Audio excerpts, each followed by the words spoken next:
ఒరే నువ్వు ప్రతి సంవత్సరం ఈ సొల్లు నాకు చెప్పమాక. నీ న్యూషన్ లో నీ 2026 ప్లాన్ చెప్పిన బయటికి 12 నెలలు ఏం చేస్తావు నేను చెప్పనా? చెప్తా విను. జనవరి సంక్రాంతి సినిమాలు అంటావు, ఈ ఒక్క నెల అయిపోయిన తర్వాత స్టార్ట్ చేద్దాం అంటావు. ఫిబ్రవరి ఫిల్మ్ అని చెప్పి దినోదనంగా తిరుగుతా ఉంటావు. అది కాకుండా 2020 వరల్డ్ కప్, అమ్మని అమ్మాయి ఒక్క నెల అయిపోయిన తర్వాత స్టార్ట్ చేసేద్దాం అనుకుంటాం. ఆ తర్వాత మార్చ్ లో ఏమనుకుంటావు?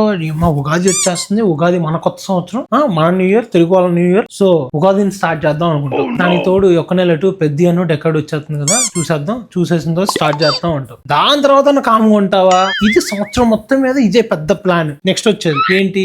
ఏప్రిల్ లో స్టార్ట్ అవుతుంది అయ్యా ఐపీఎల్. ఈ అమ్మ ఏప్రిల్ నుంచి జూన్ దాకా ఖాళీ ఉండకుండా ఐపీఎల్ చూస్తారు. చూస్తున్నట్టుంటావా? అలా కాదు, బెట్టింగ్ లేసి ఎక్కడ లేని అప్పులంతా నెత్తి మీద తెచ్చుకుంటా. దాన్ని కవర్ చేసుకోవడానికి 2 నెలలు డిప్రెషన్ లో ఉన్నాను, డిప్రెషన్ లో ఉంటే ఏమి చేయను అని చెప్పి ఖాళీగా ఉంటావు. అటు చేసి గణేష్ చతుర్థి వస్తుంది. ఈ ఒక్క గణేష్ చతుర్థి అయిపోయిన తర్వాత అనుకుంటావు. దాని తర్వాత నీకు అక్టోబర్ లో దసరా అంటావు. దసరాలో కామ్గా ఉంటావా? దసరాలో దావత్తు, బతుకమ్మ ఇవన్నీ అంటావు. దాని తర్వాత కూడా ఖాళీ ఉండవు. తర్వాత దివాళీ అంటావు, సుయ్ అని వదులుతారు రాకెట్. అటు చేసి డిసెంబర్ లో క్రిస్మస్, కేక్ అంటావు. మళ్ళీ ఆ తర్వాత జనవరిలో స్టార్ట్ చేస్తాను 2027 న్యూ రెజల్యూషన్ అంటావు. ఇది జరిగేది. దీనికి తోడు ఈ గ్యాప్ అన్నిటిలో మధ్యలో నాకు తెప్పించారా బోస్ కొట్టేస్తుంది, కొడి అమ్మ బంటి అని చెప్పి మధ్యలో కొన్ని మీమ్స్ హైలైట్ అవుతా ఉంటాయి. అవి నువ్వు మీ ఫ్రెండ్ పంపుకుంటా కూర్చుంటావు. అంతే. దాన్ని పట్టుకొని నువ్వు న్యూ ఇయర్ బొక్క బోడి అన్నావు, అలా అయిపెట్టి కొడతావు. ఇంకొకసారి రెజల్యూషన్ అన్నావు అంటే నీ